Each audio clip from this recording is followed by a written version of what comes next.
Գորիսում 1961 թվականին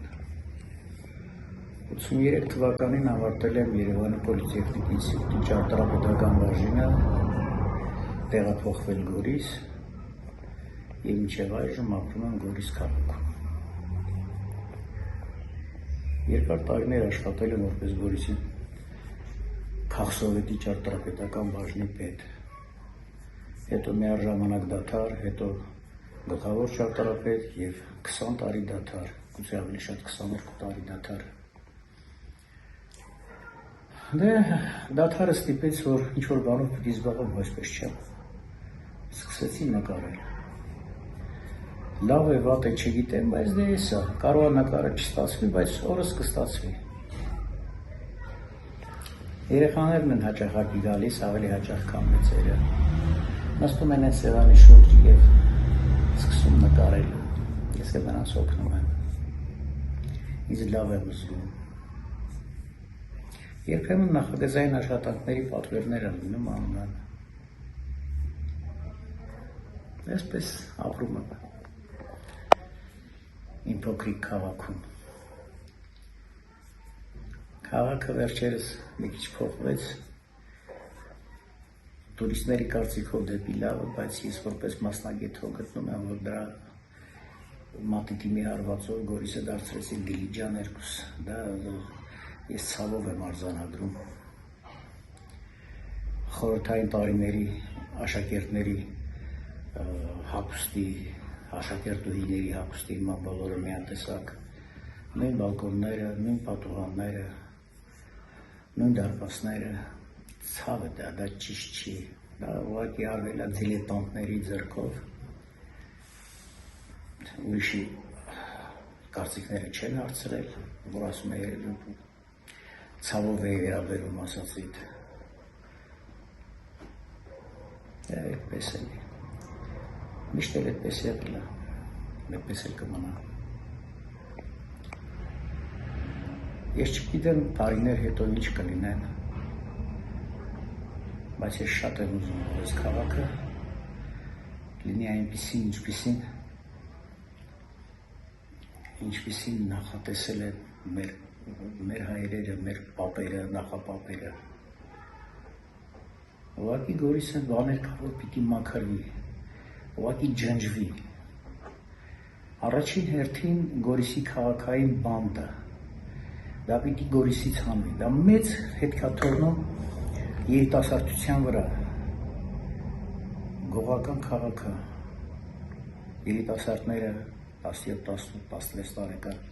տերողորմյանները ձեռներին, քաղաքի պատերի տակ պապզած, բանտը պիտի հանվի։ Դա մեր քաղաքի քաղաքաստեղծ օրգանն է, դժբախտաբար, արդեն 140 և ավելի տարիներ։ Ամեն մի քաղաքում իր քաղաքաստեղծ օրգանը։ Մեկը ինչ-որ կոմբինատ, մեկը ինչ-որ գործարան, օրինակ Լենինականը Գյումրին։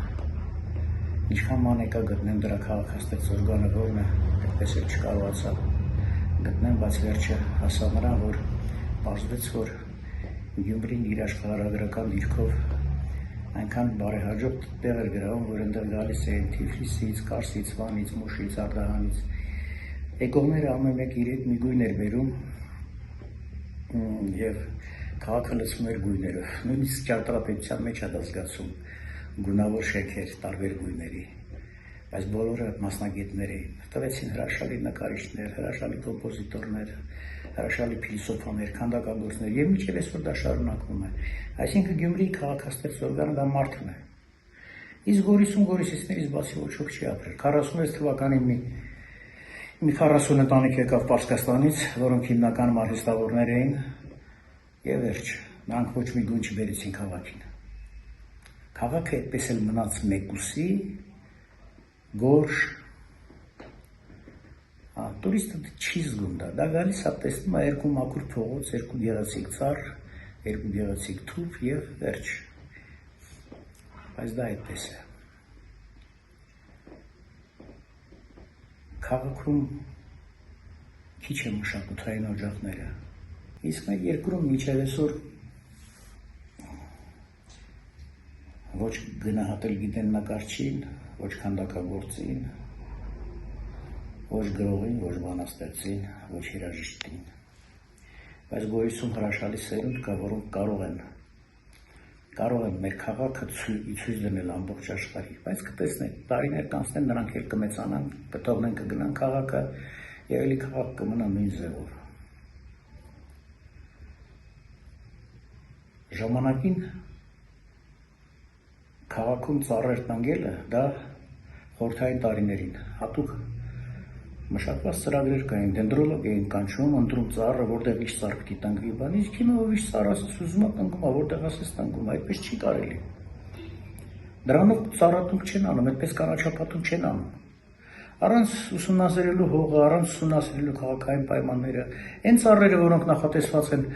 պուրակների համար, տնկում են փողոցներում, այն ծառերը, որոնք նախատեսված են փողոցների համար, տնկվում են պուրակներում։ Եվ այսպես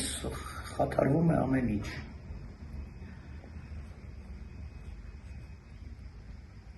Ես էլ ինձ մարփակում եմ այսպես